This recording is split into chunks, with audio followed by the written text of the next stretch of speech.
Nah, yang selanjutnya di sini ada software testing life cycle atau biasanya disingkat dengan STLC. Nah, STLC ini apa sih? Nah, ini tadi ya yang dijelasin di awal, itu tadi kan ada metodologi. Nah, jadi saat kita melakukan pengujian perangkat lunak, itu ada metodologinya atau ada tahapannya. Tahapan ini biasa disebut dengan STLC atau Software Testing Life Cycle atau daur hidup perangkat lunak.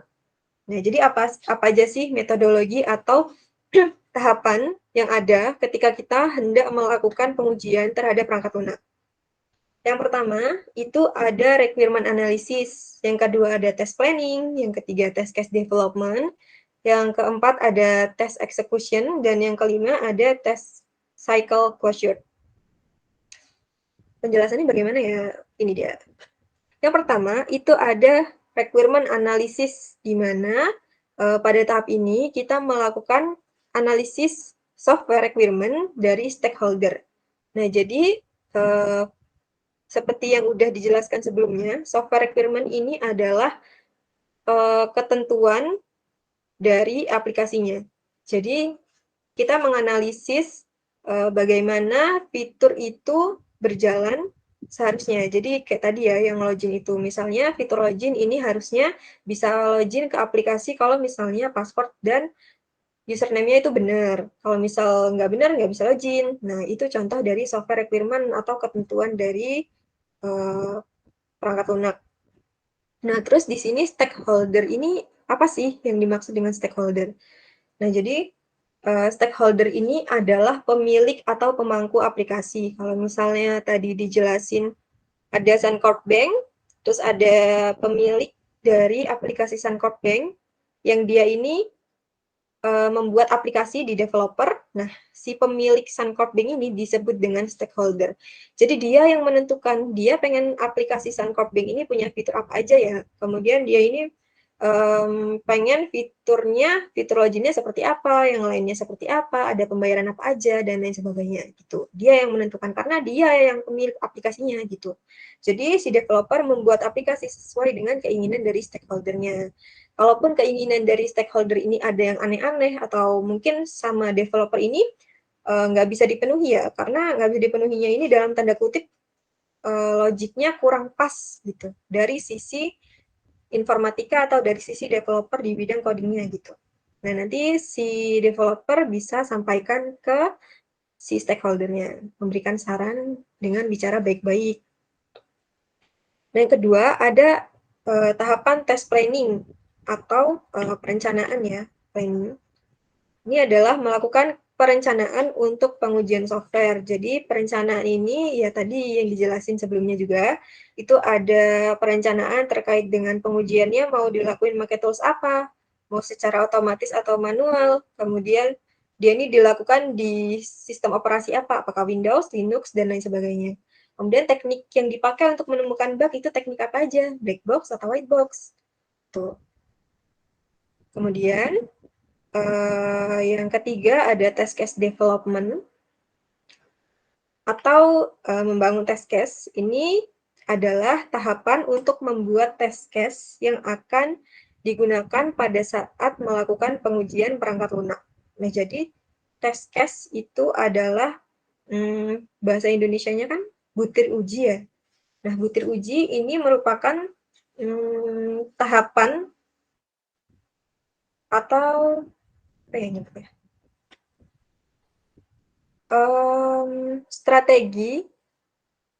Strategi pengujian yang digunakan untuk menemukan bug yang ada. Kemudian yang keempat, itu ada test execution. Jadi setelah kita buat test case-nya, setelah kita buat kasus ujinya, selanjutnya kita eksekusi atau kita jalankan test case yang telah kita buat. Kemudian mendokumentasikan hasil dari pengujiannya. Kemudian yang kelima itu ada closure, ini merupakan step penutup. Ini adalah kegiatan melakukan evaluasi terhadap semua tahapan sebelumnya yang telah dilakukan.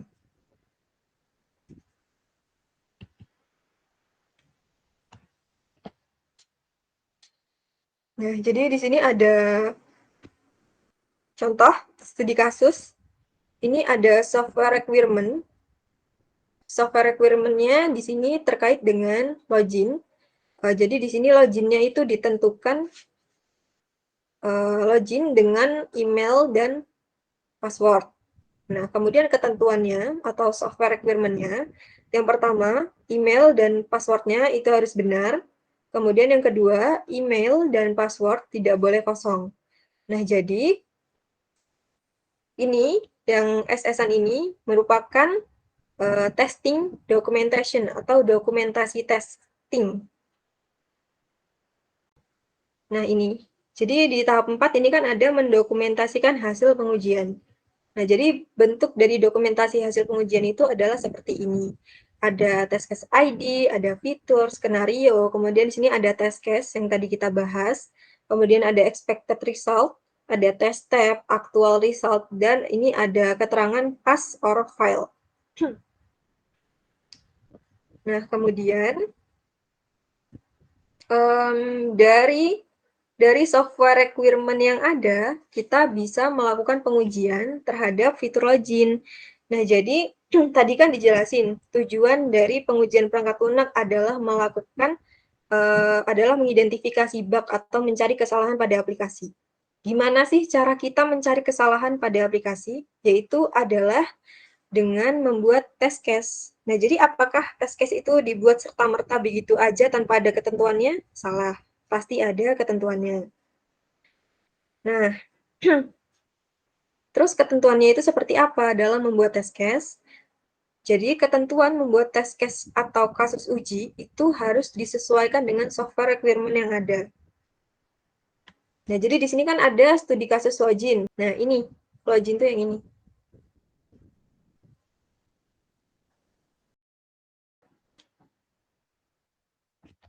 Nah, di sini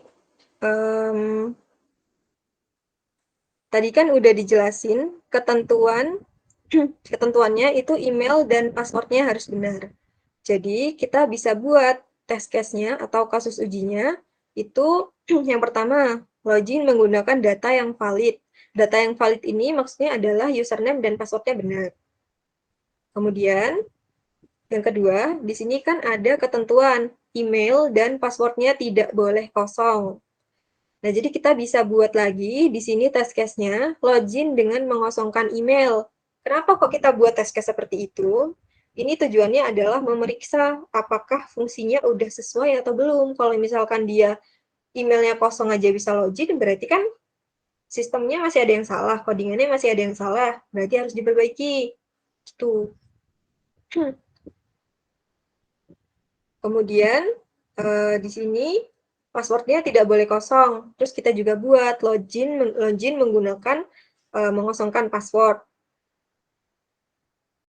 Kemudian yang terakhir kita balik lagi ke requirement yang pertama. Di sini ada email dan passwordnya harus benar. Kita buat test case-nya. Login menggunakan email atau password yang invalid. Email atau password invalid di sini maksudnya yang salah ya. Jadi misalnya username yang benar itu login, terus dibuat invalid, cuma logi doang, gitu. Jadi kalau misalnya dia login pakai username dan password yang nggak valid, itu kan harusnya nggak bisa login. Tapi kalau misalnya dia bisa login, itu sistemnya masih ada yang salah. Tuh, itu terkait dengan test case-nya dulu. Nah, jadi di sini tadi kan waktu melakukan dokumentasi testing, itu ada test case ID, fitur, skenario, test case, expected result, test step, actual result, dan pass or fail. Tadi kita baru bahas test case. Selanjutnya, kita bahas pengertiannya dulu, biar nggak bingung. Nah, fitur. Tadi ada fitur ya. Fitur ini merupakan nama fitur atau fungsionalitas yang akan diuji. Di contoh yang tadi kita bahas, login. Berarti fiturnya adalah login. Kemudian test case ID. Ini merupakan identitas dari fitur atau fungsionalitas yang akan diuji. Test case ID ini mudahnya bilang aja nomor kasus uji gitu, tapi nomornya ini yang unik. Kalau misal di sini kan ada nomor 1 sampai 6. Nah, tapi di sini ada test case ID TC register 01, 2, 3, 4, 5. Nah, ini yang disebut dengan ID. Jadi dia ini pembeda dari test case yang lain nantinya. Kemudian kenapa kok dia di sini TC register 01 test case ID-nya? Apakah test case ID ini pembuatannya ditentukan? Tidak. Jadi pembuatannya itu terserah kita aja. Yang penting konsisten gitu. Di sini aku ngide aja buatnya TC. TC ini singkatan dari test case. Kemudian register ini karena fitur yang diuji adalah register. Jadi dimasukin TC register. Terus kenapa 01 itu merupakan buat nomornya aja ada berapa test case. Karena dia test case pertama, jadi dibuat 01. Gitu juga selanjutnya. Kalau login ya dibuat TC login 02. Tapi kalau misalnya teman-teman mau buat register 01 aja boleh. Atau mau buat register aja, boleh juga. Ya terserah, yang penting ID-nya unik. Kemudian ini fitur yang tadi dijelasin, dia merupakan fitur register yang diuji. Lanjut. Ada test case description. Test case description ini biasanya juga disebut dengan skenario. Jadi, skenario itu merupakan identitas dari fitur atau fungsionalitas yang akan diuji. Nah, di sini skenarionya, karena dia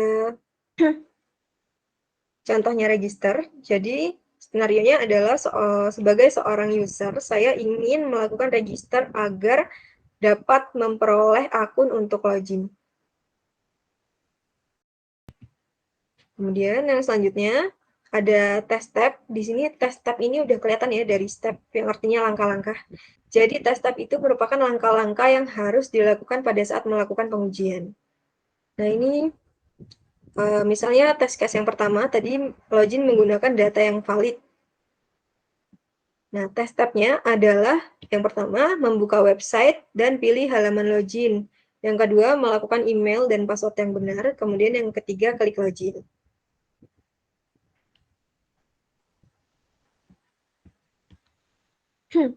Kemudian yang selanjutnya di sini ada expected result.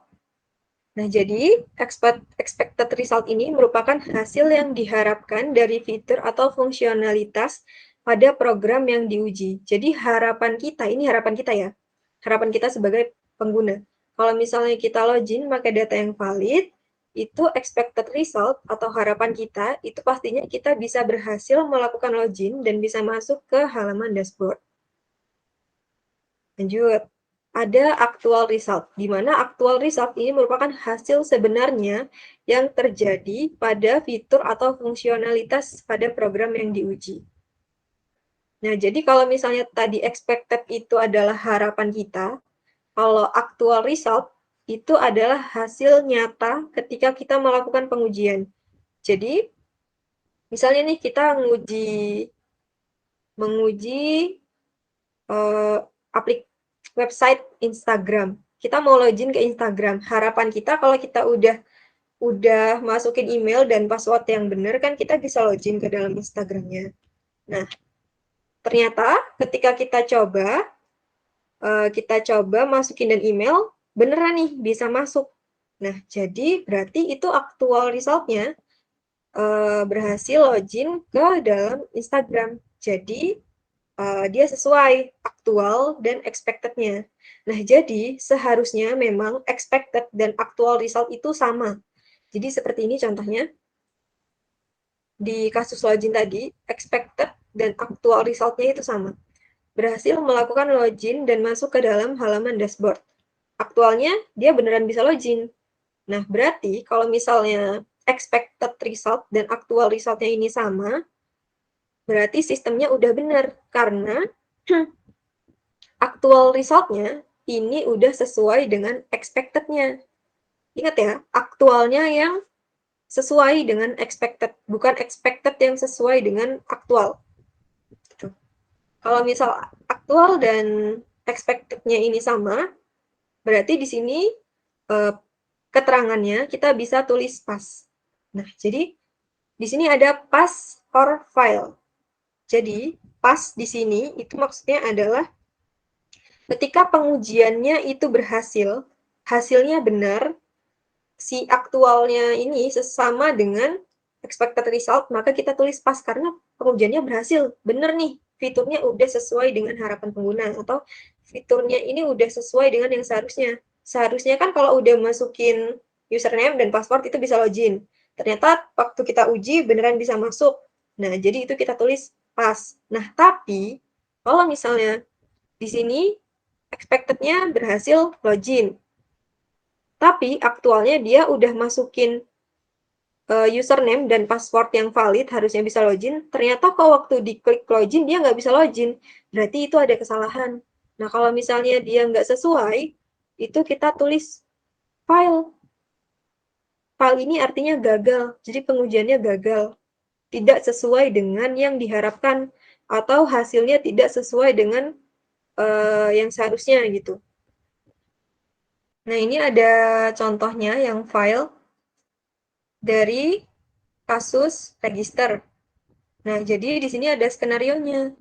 Sebagai seorang user, saya ingin melakukan register untuk memperoleh akun untuk login. Nah, di sini yang gagal itu di test case yang kedua. Register menggunakan tanpa @gmail.com. Jadi email itu kan harusnya pakai gmail.com baru benar ya. Itu emailnya benar. Tapi kalau nggak ada gmail.com, berarti itu bukan email. Tapi di sini waktu register, expected result-nya kan ini user nggak bisa melakukan registrasi. Kemudian terdapat pesan gunakan format Gmail yang sesuai. Karena dia tadi test case-nya user ini masukin nggak ada @gmail.com-nya, makanya si sistem ini nggak bisa login karena nggak sesuai. Nah, terus, tapi waktu diklik login, ternyata dia lolos dan dia bisa login. Jadi, Gmail-nya salah, username atau password-nya salah, tapi dia bisa login. Itu kan tidak sesuai dengan uh, ketentuan dari aplikasinya atau software requirement-nya. Jadi, dia dikatakan bug atau file. Jadi, di situ terdapat kesalahan. Kesalahannya apa? Yaitu ini. Dia bisa login tanpa gmail.com. Padahal harusnya, yang sebenarnya itu, login itu bisanya harus menggunakan gmail.com. Ini yang status tadi ya. Status itu merupakan status dari fitur yang diuji, apakah berhasil atau gagal. Jika hasil tes tidak sesuai dengan hasil yang diharapkan atau expected result, maka status pada tes tersebut akan diisi gagal. Begitu juga sebaliknya. Lanjut, ada test case management tools atau manajemen tools ini tools yang dipakai untuk melakukan dokumentasi test case. Yang pertama ada QA-Touch, ada Case, Google Sheet, kemudian ada Excel. Tadi ini kita juga udah pakai test case management tools, yaitu Google Sheet. Yes. Buat kayak gini aja, buat dokumentasi. Tuh. Terus ada QA-Touch, ini nanti bisa dicoba sendiri, singkat aja.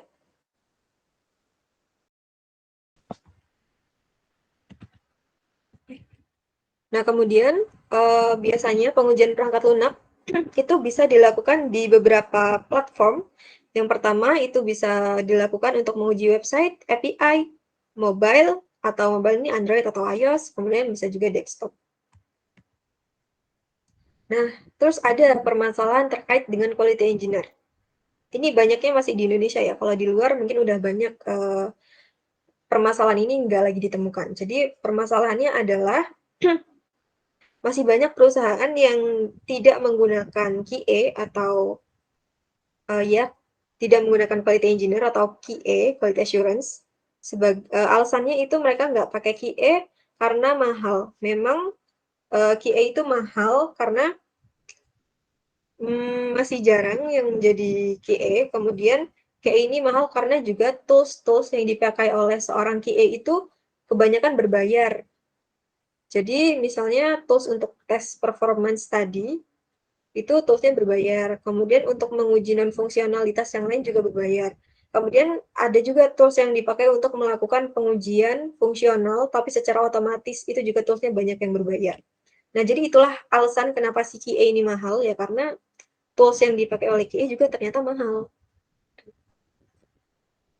Jadi menurut aku ini peluang sih, karena QA ini belum banyak, teman-teman bisa berkarir di bidang QA. Kemudian, karena seiring dengan berjalannya waktu, sekarang juga teknologi udah semakin meningkat pesat, jadi kita nggak perlu khawatir lagi. Karena sekarang juga di Indonesia udah banyak perusahaan yang meng-hire QA, karena semakin banyak perusahaan yang bergerak di bidang teknologi, kemudian dia juga butuh QA untuk memastikan produknya benar-benar baik. Jadi lowongan QA sekarang cukup banyak. Nah, ini ada info gaji atau karir di bidang quality engineer ya. Yang diambil dari berbagai sumber, itu ada junior QA engineer. Kalau fresh graduate itu 3 sampai 6 juta per bulan. Kemudian entry levelnya itu pengalaman 1 sampai 3 tahun, biasanya 7.500.000 per bulan. Kemudian mid level QA engineer itu atau tingkat menengah itu biasanya 10 sampai 15 juta per bulan. Rata-ratanya 6 sampai 15 juta. Kemudian untuk senior QA itu biasanya 60 juta sampai dengan 120 juta per tahun. Terus untuk manager QA engineer, ini yang tingkatnya paling tinggi, itu biasanya gajinya 120 sampai dengan 180 juta per tahun. Kemudian itu tadi gaji dari berbagai sumber. Kalau ini real salary yang aku tahu, yang pertama yaitu pastinya di PT Indotech Brand. Di sana QA itu untuk pemula 2 sampai 2,5 2 sampai 3 juta. Kemudian aku punya teman yang kerja di ADW Consultant di Jakarta, itu untuk junior QA sekitar 4 sampai 6 juta. Kemudian yang seniornya 7 sampai 9 juta. Kalau di Foodjo itu sekitar 5 sampai 6 juta. Nah, mungkin udah sih materinya cukup sampai situ dan sedikit intermezzo aja. Nah, nanti kalau misalnya teman-teman minat dengan kelas QA, ini teman-teman bisa daftar di website Sikedar. Jadi websitenya ini, kalian bisa buat akun dulu. Nanti kalau misalnya udah buat akun, kalian bisa login. Kemudian kalian bisa pilih kelasnya. Mau ikut kelas yang mana, terserah. Jadi di sini kan ada kelas tingkat dasar, menengah, dan lanjut. Jadi teman-teman kalau mau ikut kelasnya, jangan mikir, oh aku baru pemula, jadi aku harus dari dasar dulu, menengah, kemudian ke lanjut. Jangan. Karena di kelas Quality Engineer ini, kalian bisa langsung ambil yang tingkat lanjut. Karena di tingkat lanjut juga materinya sama, dijelaskan dari dasar dulu, baru ada menengahnya, terus ada lanjutnya. Untuk detail dari apa aja sih yang dipelajarin di masing-masing kelas, tingkat dasar, menengah, dan lanjut, kalian bisa langsung cek aja detail materinya di website Sikedarnya. Kalian bisa lihat di sini. Kemudian ada penjelasannya. Oke, itu aja. Kemudian, sekian. Terima kasih. Mohon maaf apabila terdapat banyak kesalahan. Saya kembalikan ke moderator.